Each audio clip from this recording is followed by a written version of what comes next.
Hello everyone, I'm Leonard French, your favorite copyright attorney, and today I thought I'd bring you an update in the h3h3 lawsuit.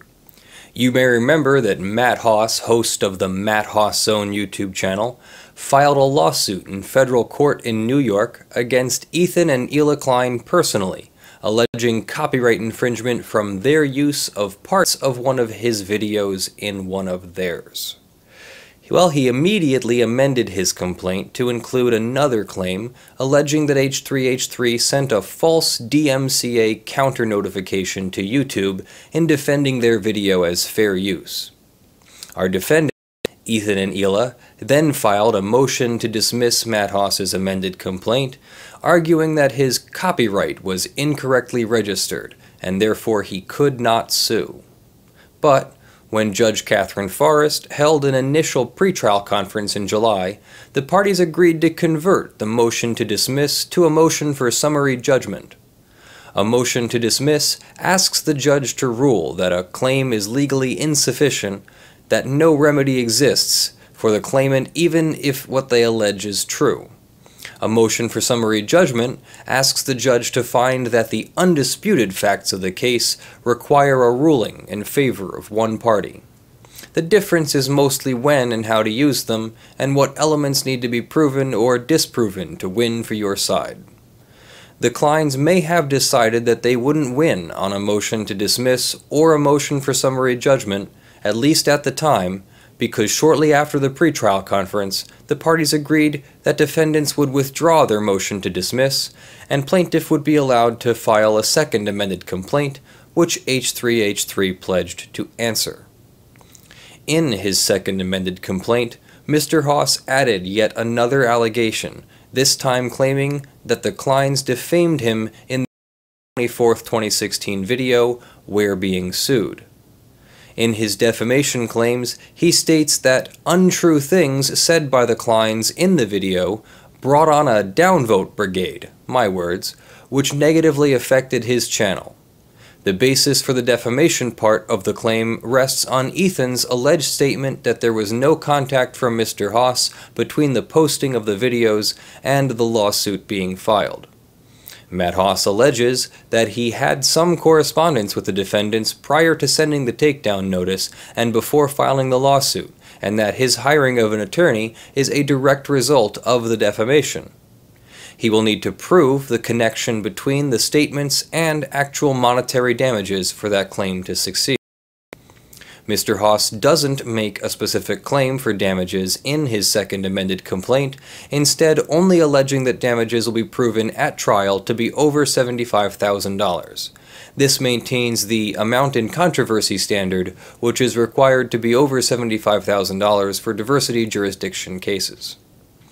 In their answer to the second amended complaint, the Kleins admit that Matt did email them before the lawsuit, and that they did submit a DMCA counter notification to YouTube, but they deny that Mr. Hoss has a, quote, loyal and wide cult following, and that he is a, quote, recognized filmmaker. Further, they deny the rest of the allegations in their entirety, which is pretty typical for answers to complaints. It must be done correctly, but usually the vast majority of allegations are defendants and left to be proven in court. The last part of the defendant's answer is where they list the affirmative defenses they intend to prove at trial. Normally, a defendant attacks a plaintiff's case by saying, "I didn't do it." That's a negating defense. Instead, in an answer, the defendants must allege additional facts which, if true, tend to justify or excuse their unlawful acts. The difference is easy.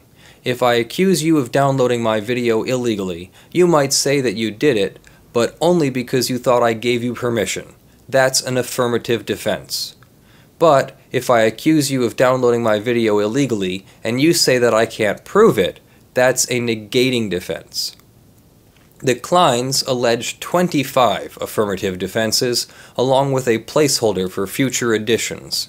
Among them, that their actions are protected by the freedom of speech, that Matt Hoss has misused his copyright, that his copyright is invalid, and that the DMCA forbids his claims. At this next stage of the litigation, it will appear that nothing is happening for at least a few months. This is because the parties' attorneys are supposed to be sending requests to each other privately, working out what documents they'll be required to provide as the discovery of relevant evidence.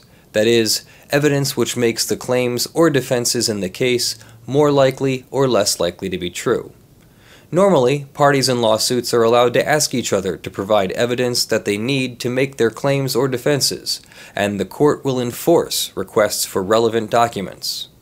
In the middle of this discovery period, each of our parties hires an additional attorney, each of whom enter their appearance.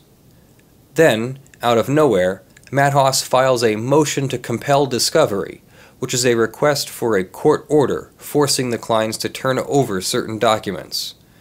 In his request, he outlines requests for channel financials on the Kleins and the FUPA, and claims that a similar request was made on him for his channel's financial and analytical data.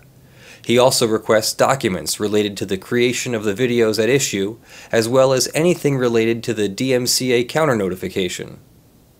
6 days pass with no reply by the Kleins' attorneys, and the judge grants the motion to compel. Defendant shall comply with the discovery requests by producing the requested documents immediately, and in all events not later than November 30th, 2016. If defendant fails to do so without extremely good cause shown, sanctions pursuant to Rule 37 may issue.